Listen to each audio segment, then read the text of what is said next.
Good afternoon, everyone. I am Todd Obert, President and CEO of Productive Corporation. I'm joined here alongside me, virtually, emotionally, and I guess physically in the tundra, Mr. Pete Greco, our VP of Sales and Technology. We're coming to you today from beautiful Minneapolis, Minnesota, which if you've seen on the maps of the U.S., we are in cold country. We are essentially southern Canada and further north than Toronto. Here in Minneapolis, so we like to say it is time for the Alberta Clipper. Which there's nothing we can do about it. Fortunately, our topic today, CryptoWall 4.0, the evolution of crypto threats, we are going to tell you what you can do to stay away from that mean coldness. But before we do that, we are going to go through our agenda and meet Productive in 1 minute. Pete Greco, you are driving this bad boy, so let's drive ahead, right? So like I said, we're going to meet Productive in 1 minute. Then we are going to talk about CryptoWall 4.0. We did an original presentation back on an earlier version of the crypto threats, and man, it is evolving and is still out there, and it's still using some of the classic ways to get in, and it is just a problem in all sorts of IT environments. So we're going to talk about what to look for, how to manage that, and how to try to prevent it. Pete Greco will be doing that. But first, we are going to meet Productive Corporation. So who is Productive, you say? Well, I'm glad you asked. Productive is a company that provides security and storage, software and services for mid-size companies. We have a dedicated staff that is there for technical and licensing questions, so you don't have to navigate that World Wide Web all by your lonesome. We also implement, test, and optimize all the products that we sell. Along with that, we do security assessments. We do vulnerability and penetration tests. We also help config and optimize our UTMs. We provide an endpoint health check service. We also are in the business of producing third-party content for you. You can find that at productivecorp.com/content, as well as our YouTube channel. The bottom line is we have the resources to help you. Help at productivecorp.com, 800-726-4099, whether it's implementation, assessment, licensing, or optimization services, we are here to help. And one of the many ways we do that is by putting on educational content for our customers and constituents. And we've been putting on the Knowledge Series for almost a year now. And you'll see a bunch on our YouTube channel, all the different topics that we've covered.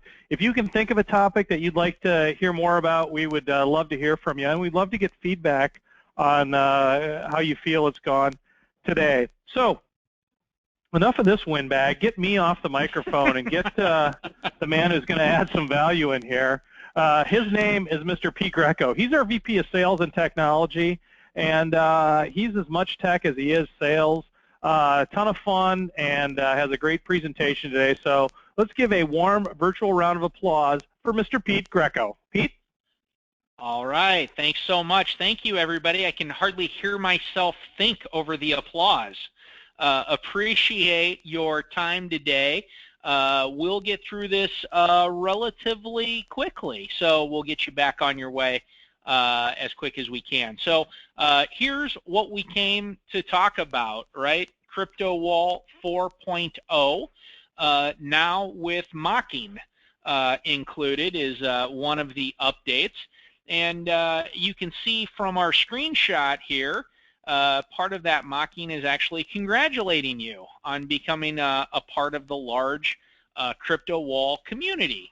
And they're really doing us a solid. Some of the other things that they're pointing out is how they're really trying to help the security world by, I guess, challenging us to be updated and on top of patches so that we don't get CryptoWall.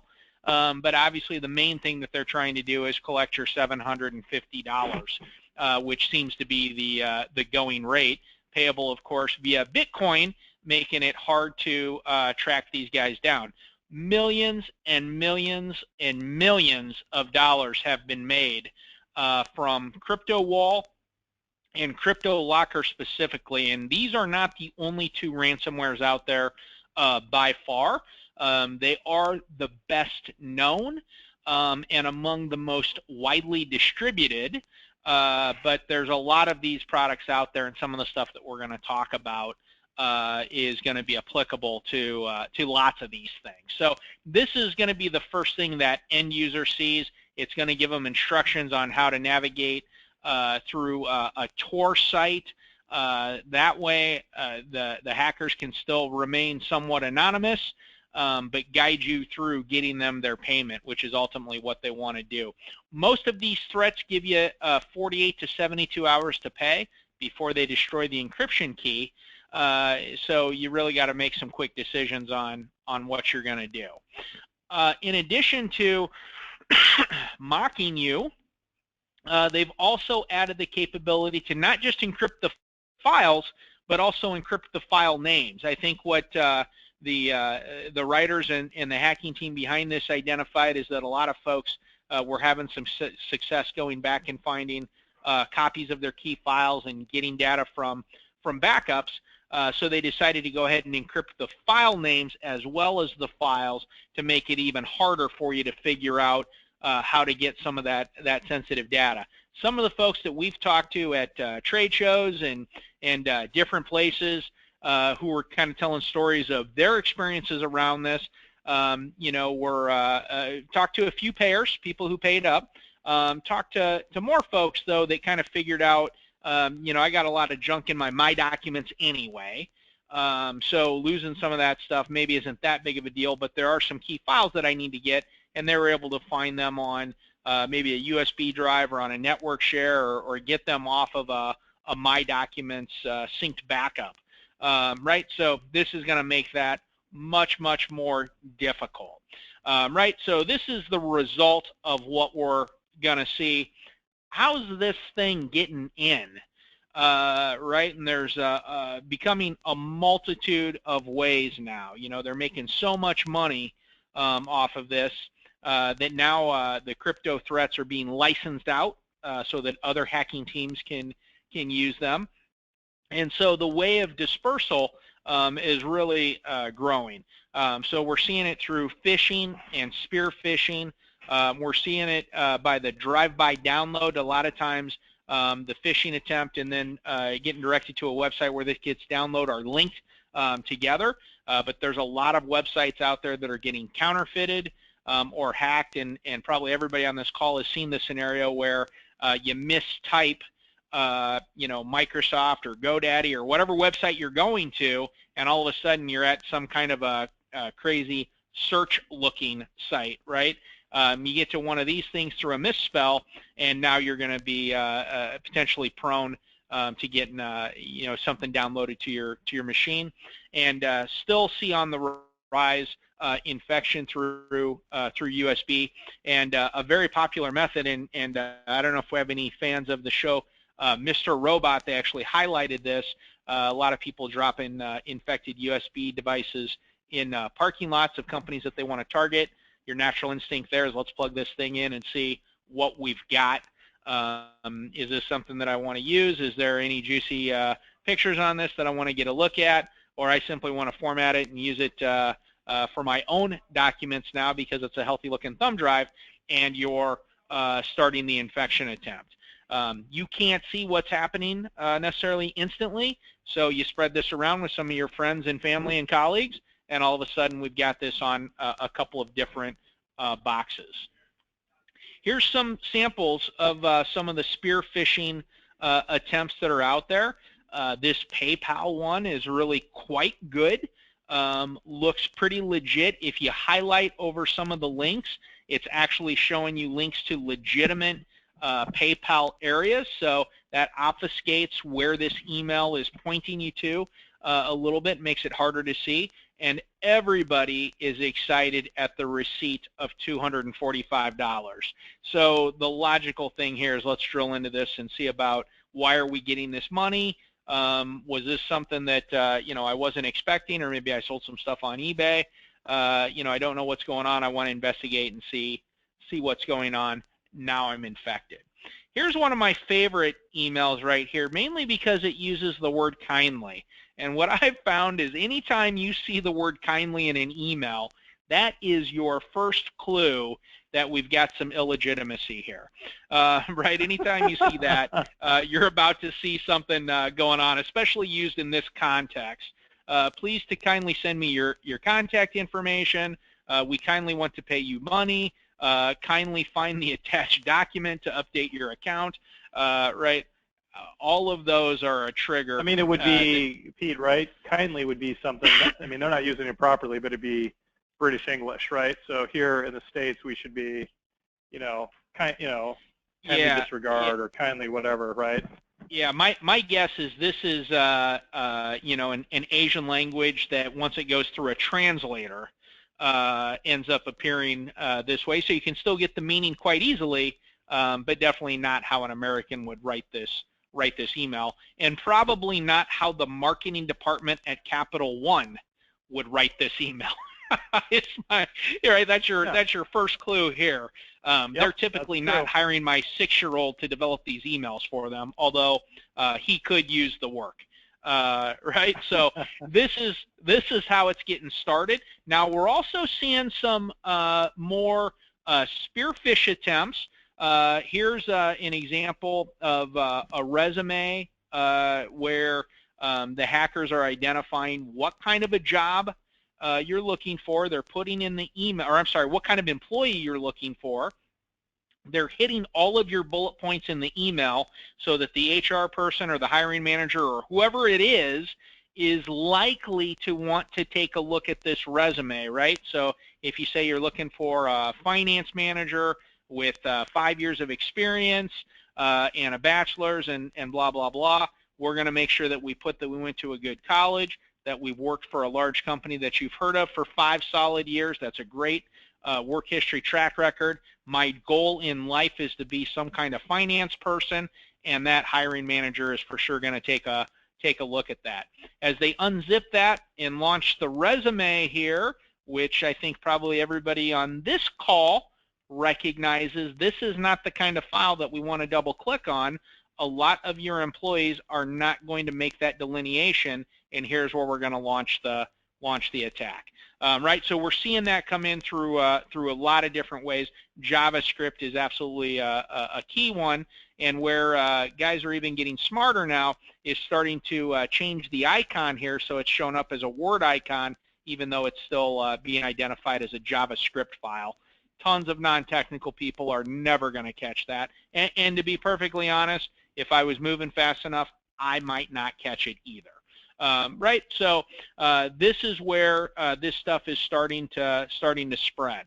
Now, in 4.0 here, they're starting to use exploit kits to get these out. And so a couple of challenges here, right, is if you've already been impacted by an exploit kit that is silently exfiltrating data off of a machine or off of a group of machines, they're going to be able to slipstream this new threat as well as plenty of other threats right into the mechanism. And these exploit kits are not designed to bring the machine down, throw up a lot of flags and errors so that your end users are coming to you and alerting to you that they have an issue. They're designed to be stealthy and run in the background so that they can continue to do the work that they're intended to do, which is stealing your data. So any machine that's already been owned, we can now slipstream this new CryptoWall 4.0 right into the right down from the CNC machine and start encrypting files. The other thing that they're doing now is they're able to lie in wait. So rather than executing automatically, they can wait until they start seeing network shares come online and then run the code. That way you can get the local machine as well as a network share or a file server directory. Right, so getting pretty clever there. One of the big ones, and we actually did a knowledge series on backdoor droppers a couple months ago, right, Todd? It wasn't that long ago. It was not that long ago. Yeah, and it's something you can check out on our YouTube channel at youtube.com/productive content. And there we were really talking about backdoor droppers, but some of those backdoor droppers getting delivered via the nuclear exploit kit.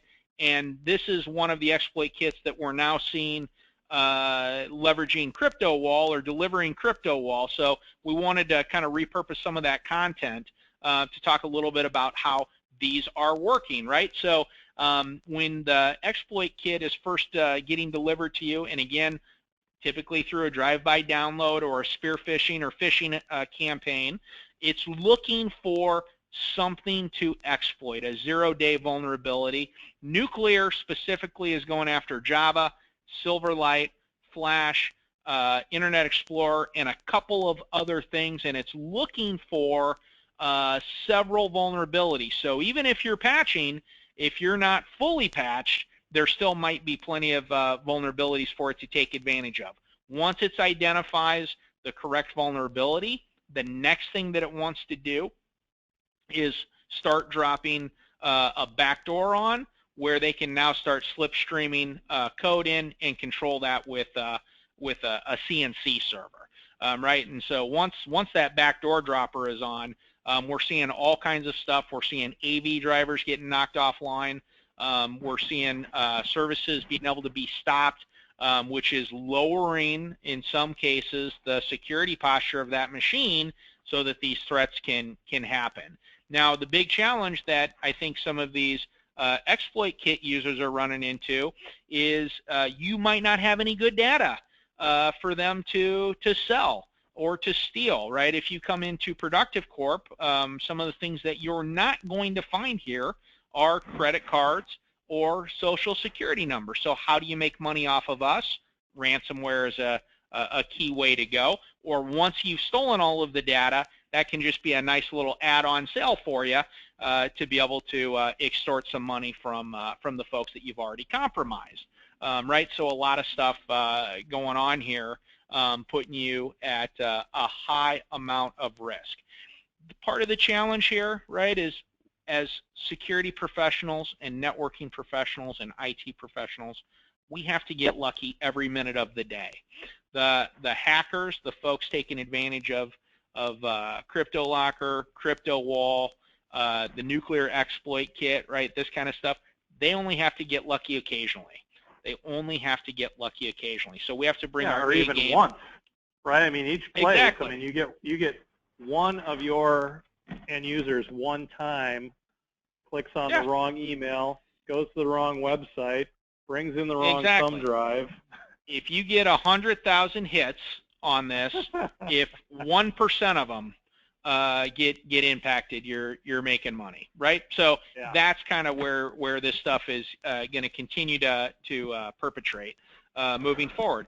And part of the challenge here, right, is everybody's super busy. There's lots of stuff to be paying attention to, and I know some of our folks simply don't have enough tools to stay on top of stuff in a more automated fashion, right? And then sometimes it feels like you've got your end users working against you.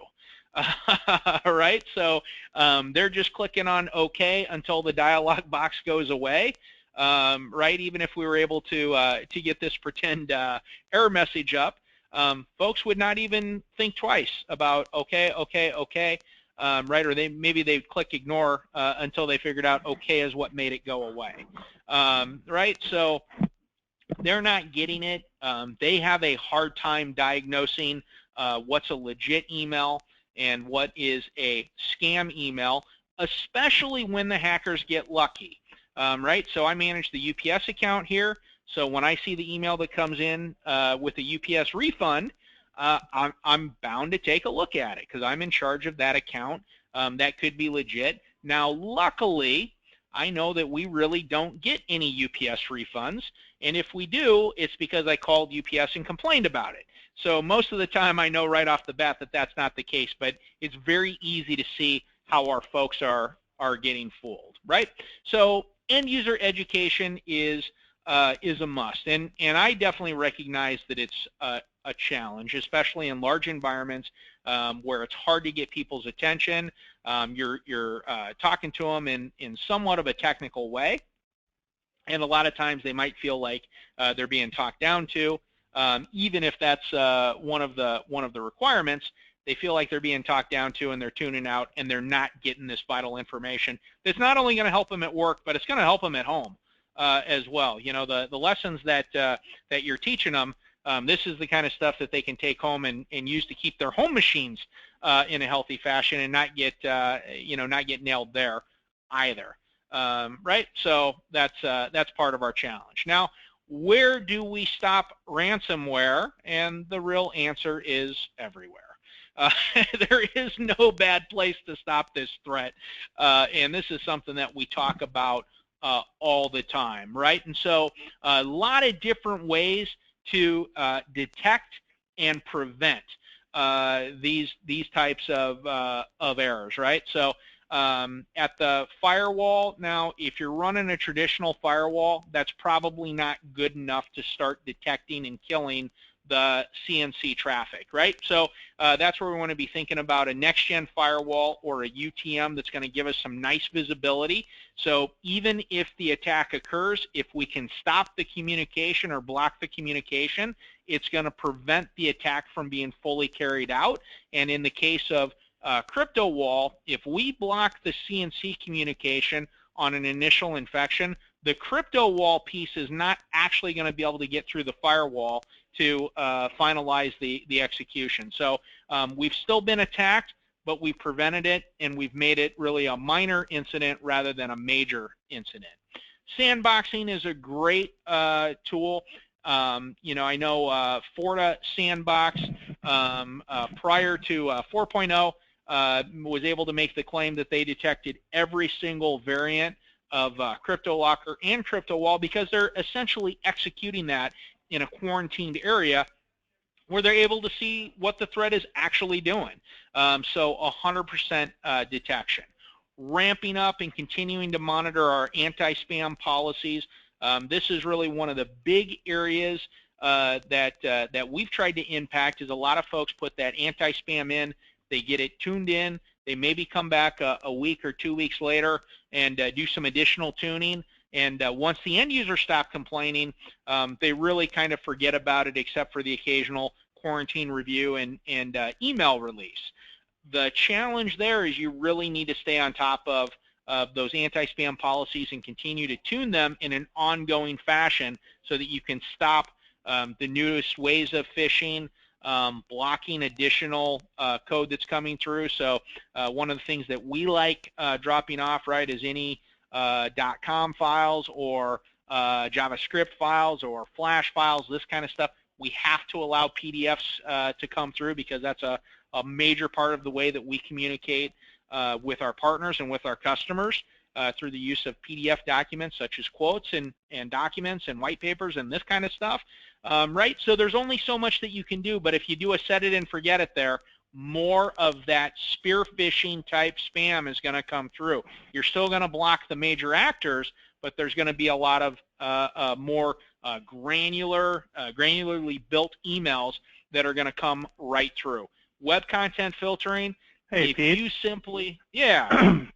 Back on the UTM, is there a particular UTM that you would recommend? Or I kind of said we had a question that we like Sophos and Fortinet, but anything else you want to add to that? Yeah, well, those are really the two products that we lead with. They're great solutions. They're very robust technologies, and we really don't find too many customers where neither of those solutions are a good fit. So I would definitely recommend taking a look, but if there's a reason why neither of those solutions make sense for you, we can definitely help you take a look at some other stuff like maybe a WatchGuard or a SonicWall or a Checkpoint or one of these other solutions. But yeah. Really, we have had a tremendous amount of success and customer satisfaction with those two. So that's what we'd really encourage you to take a look at. A good starting point. Yep, absolutely. Absolutely. All right, sorry about that. Yeah, not a problem. So, on the web content filtering, getting that more locked down, and one of the easiest things that you can do, and this creates some other challenges, I know, is blocking the uncategorized sites. At least 70% of the web has yet to be categorized. People are throwing up web pages so quickly, right? You've got the neighborhood fantasy football page, my mom's real estate page, your buddy's brokerage page, right? This kind of stuff that has really not much high-level development or security behind it. These are great places for hackers to get into and drop code on. And so if we simply say no to some of those pieces of the internet, we're really blocking the opportunity for drive-by downloads and web misdirects, right? AV, of course, the most basic thing. Add malware bytes to your antivirus environment, and you're going to be able to do a better job with threats that are trying to knock your AV off of line, right? Which a lot of AVs will stop this, but some of those exploit kits have gotten pretty handy at stopping the AV service and knocking it offline. Even with tamper protection enabled, malware bytes will detect that. It can only attack one of those at a time. So if it goes after malware bytes first, hopefully your AV nails it. If it goes after your AV first, malware bytes nails it, right? So you've got some nice double check and backups there. Device control, very easy.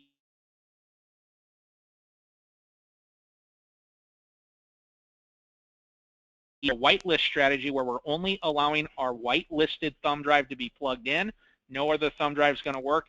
That's going to eliminate a ton of issues right off the bat, and even solve some basic issues like I got a simple virus at home that I'm trying to bring into work and this kind of stuff, right? So a very easy way to go.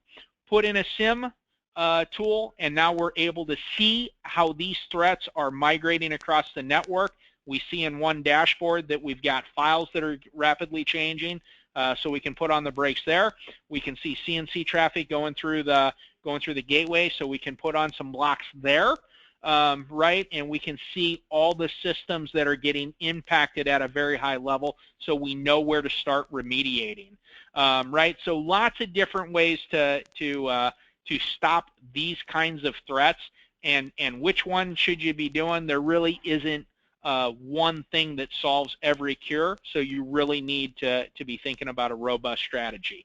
And a great way to start here is to talk to us about a vulnerability assessment and let us help you kind of figure out where are the ways where you're strong, or where are the areas where you're strong, where are the areas where you're weak, and let's create a game plan together for you to work on over the next 24 months or 36 months to shore up the areas where you're weak, allocate spend correctly so that you're not overspending in the areas where you're already strong and robust, or in areas that maybe don't create a negative impact to your specific environment, and get that budget allocated correctly. And that's one of the big things I think where we've been able to help out folks with the vulnerability assessments, Todd, is we see them overspending in certain areas. Like maybe they're really spending heavily in disaster recovery, but they're ignoring other areas.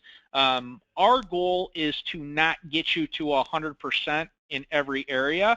It's to get every area up to a base level, right, and then continue to grow it from there. So that's part of the challenge. One of the easiest things that a lot of us, myself included, can do today is start tuning in the tools that we have. One of the big issues that happens to me, and I know it happens to a lot of our clients, is I put in a new tool, I'm getting all kinds of alerts, and pretty soon I'm getting so many alerts that I can't actually figure out what needs to be looked at, right? So tuning in the tools that you have today and making sure that the alerts are appropriate, that you're finding out about the information that you really need to find out, and you're not seeing anything that is informational or supplemental unless it really impacts you, so that when you do see something come in, you know it's important, you know you need to address it, and you've got a better chance of getting it looked at so that you can prevent these kinds of outbreaks from happening or getting to the next step is absolutely critical. Yeah, it's really, right, tune, fine-tune, monitor, and evolve, right? I mean, yep. And it's just it's a continual process. It's a continual cycle. So exactly. Yep, you're right on. So that's all I have. I hope that was informative. Be on the lookout. If you're already having an issue with malware, contact your productive rep. I'm sure they'll be following up with you. We'd love to help you out. Yeah, absolutely. Thanks so much, Pete. Yeah, we got this. Here's a couple things we like. For endpoint, we like what Kaspersky and some other folks are doing. Tenable, obviously, with that Nessus scanner, starting way back in the open source world, they know a thing or two about vulnerability scanning. If you haven't looked at those guys for a while, understand how their cloud product, how their kind of security center, they've done a lot more than just base level scanning, tied it together for you and have some interesting reporting. Maybe not quite a full-blown SIM like Logarithm, but kind of a hybrid can help you with some compliance stuff. Obviously, Logarithm in the mid-market, fantastic SIM, real growing space, solution that as you look at this, these things can help you at different inflection points depending on what you have going on. But as for now, right, we're out of time. Really appreciate you taking the time to be with us today. We know you have a lot of things on your schedule. You chose to spend 30 minutes with us, and for that, I say thank you. If you have questions about your environment, what we can do, how we can be assistance, you like the presentation, you want to see more of something, less of something, please let us know. Your account execs will be reaching out to you guys shortly. But until then, I am Todd Obert along with Pete Greco, wishing you a fantastic balance of your day and week, and we will talk soon. Thanks, everybody.